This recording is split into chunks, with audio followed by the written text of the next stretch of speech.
무명의 선지자 제2 이사야는 바벨론 포로지에서 포로가 된 이스라엘 백성들에게 그들을 위로하기 위해 위로와 희망의 글을 썼습니다. 그중 대표적인 것이 42장부터 시작된 종의 노래입니다. 그중 오늘 본문은 세 번째 종노래입니다. 세 번째 종노래의 특징은 종의 고난에 초점을 맞추고 있습니다. 그 종은 고난받는 가운데서도 인류 구원이라는 하나님의 뜻을 이루기 위해 전적으로 인내하며 순종했고 그 가운데 마침내 여호와의 도우심으로 종은 승리하게 됩니다. 과연 인류 구원이라는 하나님의 뜻을 완수한 이 종은 누구일까요? 그리고 이 종은 어떻게 인류 구원이라는 하나님의 뜻을 이룰 수 있었을까요? 말씀 속으로 들어가 보겠습니다. 4절을 보니 여호와께서는 종에게 학자들의 혀를 주셔서 공고한 자를 말로 어떻게 도와줄 줄을 알게 하셨으며 그 사명을 수행하도록 종의 길을 아침마다 깨우치셔서 학자들 같이 알아듣게 하셨다고 여호와의 종이 고백합니다. 여기서 학자들에 해당하는 원어 림무드는 배우다, 본받다라는 뜻이 있는 동사 라마드에서 유래하여 배움을 받는 자들, 혹 제자들로 번역할 수 있습니다.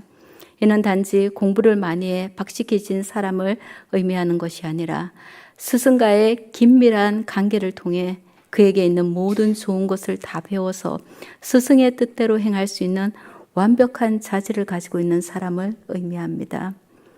즉, 이 종은 여호와 하나님과 인격적인 관계를 맺고 있었으며 그가 하는 모든 말은 하나님으로부터 배운 것들이었고 하나님께서는 이 종에게 자신이 가르친 말만 하도록 제자들의 혀를 주셨습니다. 이 종이 누구일까요? 이 종은 바로 예수 그리스도이십니다. 예수 그리스도는 이 땅에 오셔서 메시아적 사역을 완수하실 때 사람들로부터 배우지 않았습니다. 누가복음에는 12살 때 성전에서 성전의 랍비들과 묻고 답한 예수님이 나옵니다. 그때 듣는 자가 다 예수님의 지혜와 대답을 놀랍게 여겼더라고 했습니다. 누구에게 배운 것일까요? 바로 여호와 하나님께 배운 것입니다. 요한복음에서도 명절에 예수님이 예루살렘 성전에 올라가서 가르치시니 유대인들이 다 놀랍게 여기며 이 사람은 배우지 아니할거늘 어떻게 그를 아는가 하고 말합니다. 그러자 예수님께서는 내 교훈은 내 것이 아니요 나를 보내신 이의 것이라고 말합니다. 그렇습니다. 예수님의 지식은 세상의 교사를 통하여 학습한 지식이 아니라 날마다 아버지 하나님과 긴밀한 영적 교제를 통해서 받은 지식이었습니다. 여호와의 종이셨던 예수 그리스도는 성부 하나님을 통해 참된 지식을 공급받으셨고 그 지식에 근거하여 말씀을 전파하셨던 것입니다. 여호와께서 예수 그리스도에게 제자의 혀를 주신 목적은 바로 공고한 자에게 말씀을 가르쳐 그를 돕게 하기 위해서입니다. 여기서 공고한 자는 영적으로나 육적으로 피곤해 기진맥진한 사람을 의미합니다. 이런 사람들에게 단순히 지식만 전달하는 것이 아니라 그 지식으로 강건한 삶을 살아갈 수 있도록 힘을 부여하기 위해서 하나님께서는 종에게 말씀을 주셨던 것입니다. 따라서 여호와의 종 예수 그리스도의 첫 번째 사명은 말로써 공고한 자를 도와주는 것이었습니다. 하나님을 떠남으로써 공고한 인생들에게 하나님과 하나님의 뜻을 가르쳐 그들로 하여금 하나님과 하나님 뜻에 순종하게 함으로써 공고함에서 벗어나도록 하는 것이 메시아의 1차적인 사명이었습니다. 말씀으로 천주를 창조하셨듯이 여호와의 말씀에는 창조의 권능, 생명을 부여하는 권능이 있습니다. 그래서 히브리서 기자도 하나님의 말씀은 살았고 활력이 있어 좌우에 날선 어떤 검보다도 예리하여 혼과 영과 및 관절과 골수를 찔러 쪼개기까지 하며 마음의 생각과 뜻을 판단한다고 하셨습니다. 그런 말씀이기에 여호와의 말씀은 공고한 자로 하여금 생명과 능력을 회복하기에 충분했습니다. 그렇지만 하나님을 대적하고 불신하는 자들에게 하나님의 말씀은 걸려 넘어지는 바위가 됩니다. 그렇습니다. 믿지 않은 자에게 하나님의 말씀은 저들을 멸망시키는 근거를 제공하기에 충분합니다. 자신의 무력함을 인정하고 나의 힘으로는 의에 이르지 못하며 어떤 소망도 없다고 고백하는 공고한 자들, 그리하여 전적으로 여호와만을 의뢰하는 자들은 하나님의 말씀을 통해서 위로와 힘을 얻고 세상을 능력 있게 살아갈 수 있습니다. 공고한 인생들이 그런 삶을 살도록 하기 위해 말씀이 육신이 되어 오신 분이 바로 예수 그리스도이십니다. 여호와 하나님이 예수 그리스도의 길을 여시고 자신의 뜻을 알리는 말씀을 가르쳐 주시사 그렇게 하자 예수 그리스도는 하나님 앞에서 제자와 같이 그 말씀에 거역하지도 않고 뒤로 물러가지도 않은 채 전적으로 순종하였습니다. 성경은 예수 그리스도에 대해서 이렇게 말합니다. 그는 근본 하나님의 본체시나 하나님과 동등됨을 취할 것으로 여기지 아니하시고 오히려 자기를 비워 종의 형체를 가지사 사람들과 같이 되셨고 사람의 모양으로 나타나사 자기를 낮추시고 죽기까지 복종하셨으니 곧 십자가에 죽으심이라고. 그리스도를 향한 하나님의 뜻은 죄인들을 위하여 고난을 받으시고 죽으시는 것이었습니다. 이에 예수 그리스도는 하나님의 뜻에 온전히 순종하여 죄인들을 위하여 고난을 받으시고 십자가에 죽으셨습니다. 6절은 하나님의 뜻에 순종하신 예수님이 받으신 고난의 한 측면을 소개하고 있습니다. 참으로 예수님은 하나님의 종으로서 자신을 하나님의 제자로 여기고 하나님 앞에서 자신의 뜻을 주장하거나 내세우지 않고 오직 하나님의 뜻에 전적으로 순종하는 삶을 사심으로써 하나님의 모든 뜻을 다 이루셨습니다. 여러분, 누가 훌륭한 제자입니까? 스승보다 더 훌륭한 업적을 남긴 사람이 훌륭한 제자입니까? 그렇다고 볼 수도 있습니다. 하지만 그 전에 훌륭한 제자는 스승의 뜻에 순종하는 사람입니다. 스승의 뜻을 거스르고는 훌륭한 제자가 될 수 없고 다른 사람 앞에서도 훌륭한 스승이 될 수 없습니다. 그런 점에서 보면 예수님은 훌륭한 제자이자 훌륭한 스승이었습니다. 여기서 우리들은 예수님의 제자로서 어떠한 삶을 살아야 하는지 알 수 있습니다. 사람들은 우리를 그리스도인이라고 부릅니다. 그리스도인은 그리스도를 따르는 자, 즉 그리스도의 제자입니다. 그리스도의 가르침에 순종하는 자만이 진정한 그리스도인이라 할 수 있습니다. 그러므로 우리는 진정한 그리스도인, 훌륭한 그리스도의 제자가 되기 위해서 예수 그리스도께서 하나님의 뜻에 온전히 순종하신 것처럼 우리 또한 예수님의 가르침에 온전히 순종해야 합니다. 예수님의 뜻이라면 그것이 나에게 좋고 싫음을 떠나 기꺼이 받아들이는 자세가 우리에게 필요합니다. 예수님은 당신이 당할 수치와 모욕, 십자가가 힘이 들어 땀이 피가 될 정도로 기도하셨지만 성부 하나님의 뜻에 자발적으로 순종하여 자신을 때리는 자들에게 등을 맡기셨습니다. 수염을 뽑는 자들에게 자신의 뺨을 맡기며 모욕과 침뱉음을 당하여도 얼굴을 숙이거나 돌리지 않았습니다. 그 고난은 단순히 육체적 아픔만을 느끼게 하는 것이 아니라 인격적인 굴욕과 치욕감을 깊이 느끼게 하는 고난이었습니다. 수염을 뽑히고 얼굴에 침뱉음을 당하는 것은 인격을 철저히 무시하는 너무나도 큰 굴욕감을 가져다주는 행위였습니다. 그럼에도 불구하고 예수님이 극심한 고통을 인내로 견뎌낸 것은 그 고통이 성부 하나님의 뜻이요 죄인들을 대신해서 받는 수모요 그 고통을 통해서 죄인들을 위한 속죄를 이루고 그들을 구원할 수 있었기 때문입니다. 그리고 무엇보다도 성부 하나님의 인도하심에 전적으로 순종하심으로 하나님의 의를 이룰 수 있다고 믿었기 때문입니다. 그렇습니다. 여호와의 종인 예수님은 그 고난을 하나님의 구원의 경륜을 성취하는 통로로 여기셨고 여호와의 하나님의 뜻에 순종하기 위해서 이를 묵묵히 그리고 기꺼이 받아들이셨습니다. 예수님은 억지로가 아니라 자발적으로 여호와 하나님의 뜻에 순종하셨습니다. 왜냐하면 여호와 하나님이 예수님에게 제자의 혀를 주셨고 그 길을 깨우치셨기 때문입니다. 우리 또한 예수님의 제자라면 기도할 때 제자의 혀를 주시고 우리의 길을 깨우쳐 달라고 구해야 합니다. 그리고 예수님이 그러셨던 것처럼 우리 또한 우리를 구원한 예수님의 뜻에 자발적으로 기쁘고 즐겁게 순종해야 합니다. 그래서 우리를 통해 이루기를 원하시는 예수님의 뜻을 온전히 이루어 드려야 합니다. 예수님께서는 하나님이 맡기신 일을 하는 것이 나의 양식이라고까지 하면서 끼니를 챙기듯이 성실하게 하나님의 뜻에 순종하셨습니다. 아버지께서 예수님께서 말씀하셨습니다. 나더러 주여 주여 하는 자마다 천국에 들어갈 것이 아니요 다만 하늘에 계신 내 아버지의 뜻대로 행하는 자라야 들어가리라고. 예수님은 고난과 수치를 당할 때 부끄러워하지도 아니하고 그 얼굴을 부싯돌같이 굳게 하셨습니다. 왜냐하면 주 여호와가 예수님을 도우셨고 예수님을 의롭다고 인정하시며 가까이 계셨기 때문입니다. 여호와의 종인 예수님은 극심한 수욕과 고난 가운데서도 자신이 잘못해서 그런 취급을 당한다고 결코 생각하지 않으셨습니다. 예수님은 자기가 당하는 그 고난이 여호와께서 주신 감당해야 될 사명 가운데 하나라고 생각하셨습니다. 그리고 마침내 여호와께서 예수님을 도우심으로 승리할 것 또한 아셨습니다.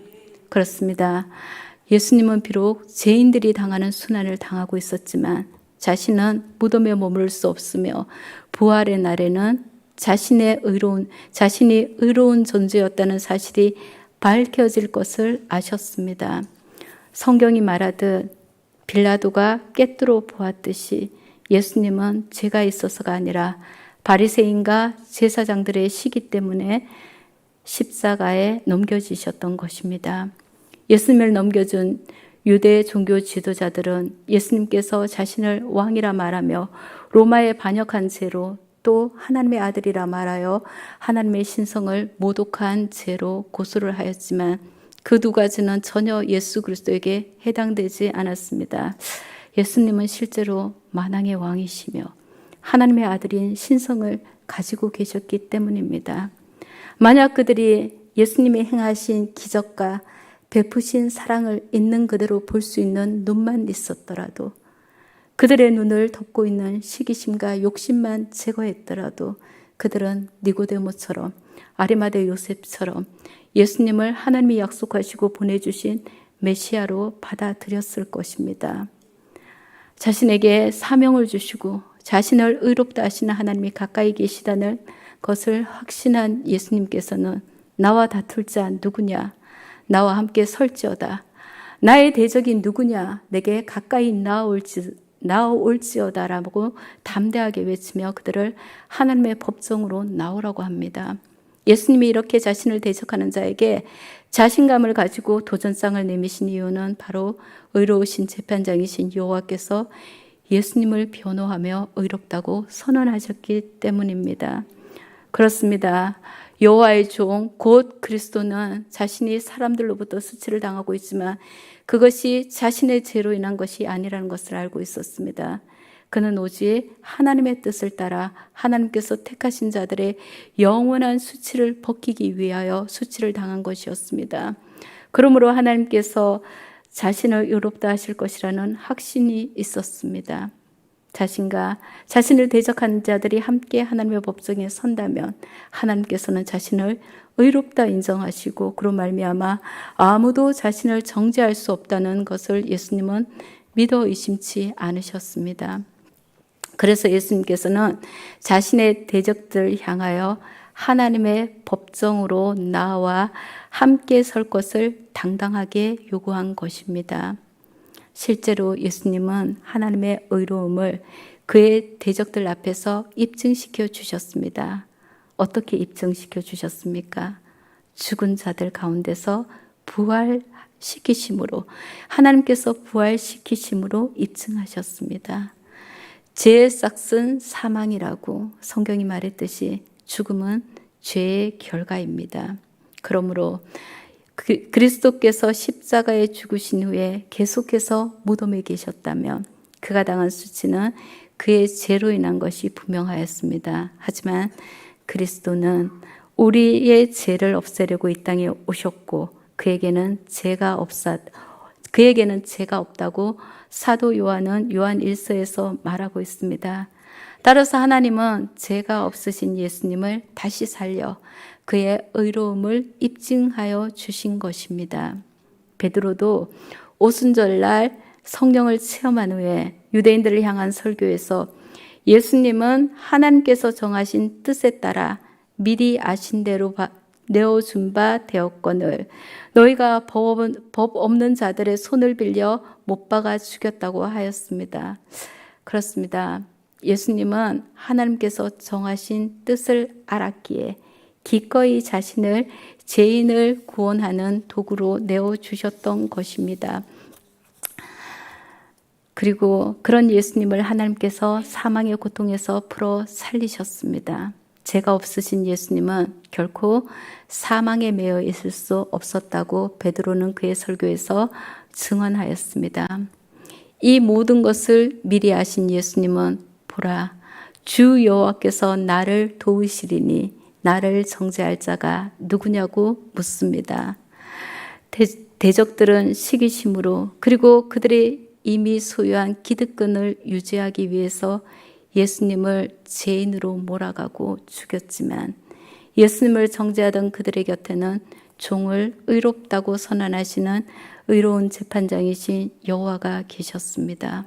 그리고 그 여호와가 예수님을 도우심으로 그들은 소송에서 이길 수 없다는 사실을 명확하게 알리며 나를 유죄로 선언할 그 사람은 누구냐고 당당하게 물은 것입니다.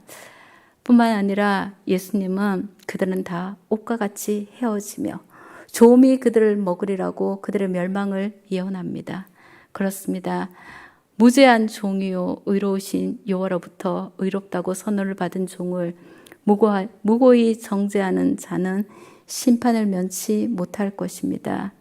시간이 지나면 옷이 낡아 헤어지듯이 의로운 자를 정죄하는 자들의 삶은 시간이 지날수록 덧없는 인생이 될 것이며 그들이 아무리 세상에서 형통하게 산다 할지라도 언젠가는 심판대 앞에서 멸망하는 순간을 맞이하게 될 것입니다.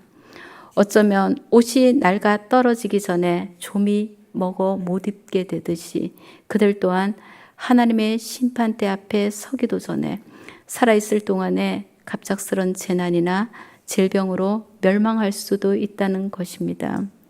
다윗도 그의 시편에서 여호와의 원수들은 기름같이 타서 연기가 되어 없어진다고 했습니다. 하물며 정직한 자를 죄인으로 몰아가기 위해 겉모술수를 아끼지 않은 그들을 하나님께서 그냥 두시겠습니까?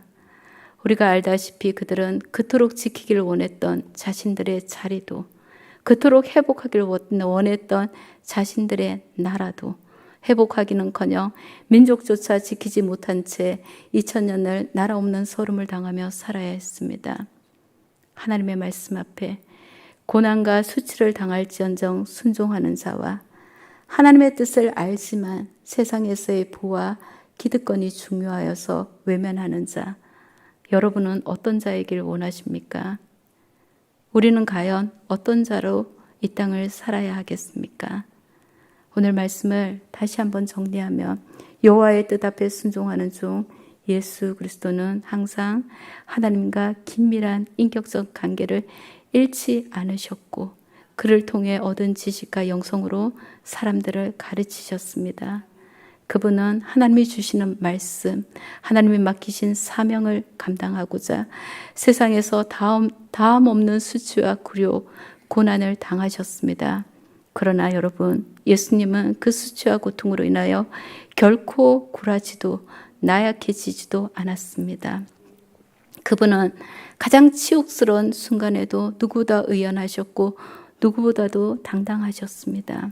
그것은 그러한 수치와 굴욕이 무엇을 위함인지 분명히 아셨고 그 수치와 굴욕이 당시기에서 마땅히 감당해야 될 사명임을 알고 계셨기 때문입니다.